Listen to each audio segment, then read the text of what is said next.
A reading from Mark, chapter 8, verses 27 through 38. Jesus went on with his disciples to the villages of Caesarea Philippi, and on the way he asked the disciples, "Who do the people say that I am?" And they answered him, "John the Baptist, and others, Elijah, and still others, one of the prophets." He asked them, "But who do you say that I am?" Peter answered him, "You are the Messiah." And he sternly ordered them to not tell anyone about him. Then he began to teach them that the Son of Man must undergo great suffering and be rejected by the elders, the chief priests, and the scribes, and be killed, and after 3 days rise again. He said all this quite openly, and Peter took him aside and began to rebuke him. But, turning and looking at his disciples, he rebuked Peter and said, "Get behind me, Satan, for you're setting your mind not on divine things, but on human things." He called the crowd with his disciples and said to them, "If any want to become my followers, let them deny themselves, take up their cross, and follow me. For those who want to save their life will lose it, and those who lose their life for my sake and for the sake of the gospel will save it.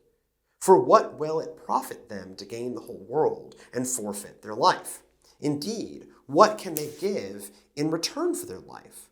Those who are ashamed of me and of my words in this adulterous and sinful generation, of them the Son of Man will be ashamed when he comes in the glory of his Father and with the holy angels."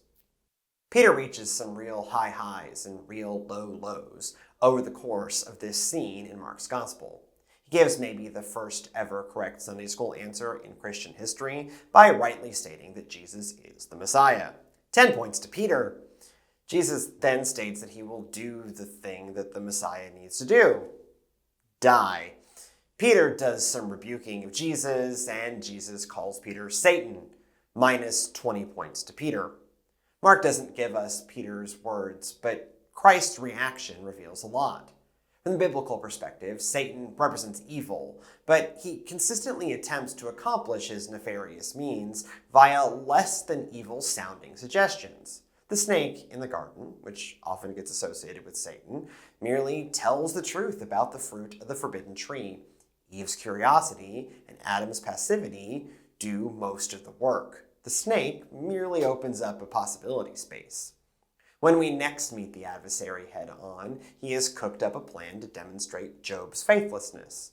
Job may live righteously in good times, but surely he will curse God in bad times. Satan whispers nothing in Job's ear or seeks for Job to do anything truly evil. Instead, Satan works to create fertile ground for Job to let go of his faith. Job does get quite mad at God, but Satan loses the bet. At Christ's temptation, Satan only suggests decent and scripturally grounded options to Jesus: making bread, saving oneself from harm, and ruling the world as a just king hardly appear evil in and of themselves. Jesus and Satan both know that God has other plans for God's only begotten Son, but as with Job and Eve, Satan suggests perfectly innocuous actions that lead away from God.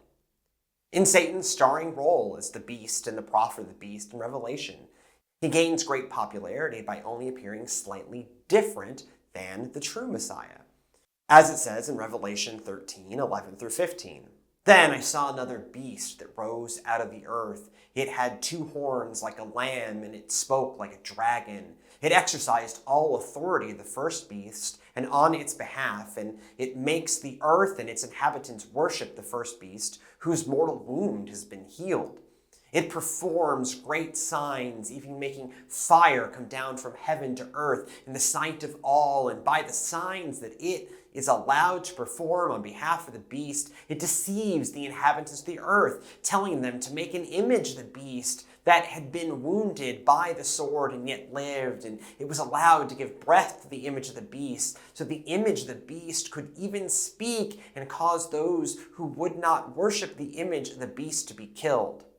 The hype man of the beast does a lot of Messiah-like things: recover from mortal wounds, perform amazing feats, and bring down fire from heaven.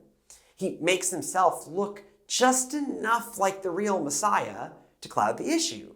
He's the Diet Coke or bizarro world version of a Messiah, but has enough power to make it easy for someone to think, well, this guy seems popular and powerful. He must be the real deal.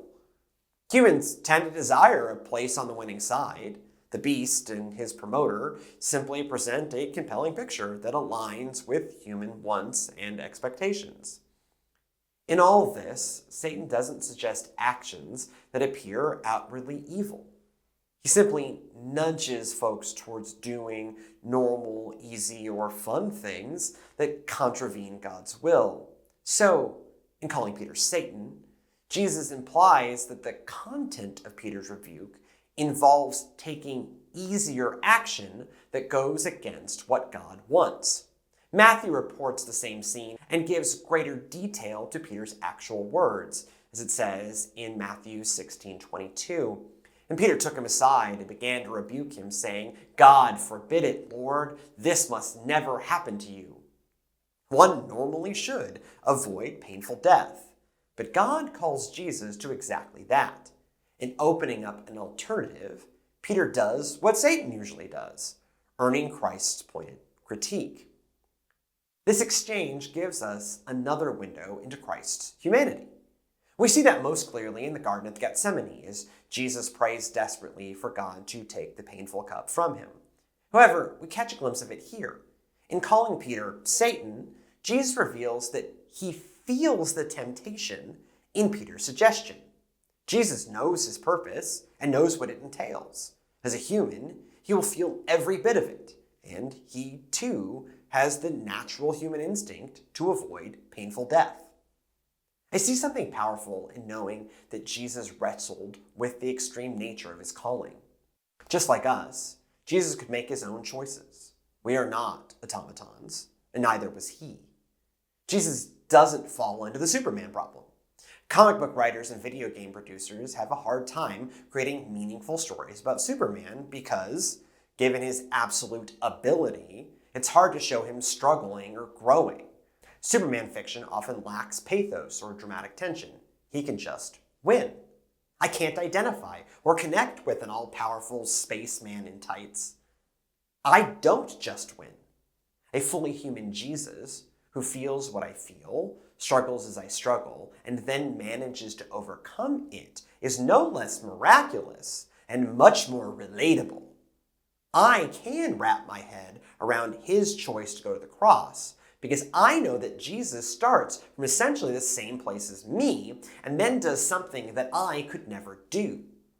That he feels the temptation in Peter's rebuke, as any of us would, reveals his strength, character, commitment to God, and love for us, as he goes on to die for us on the cross anyways.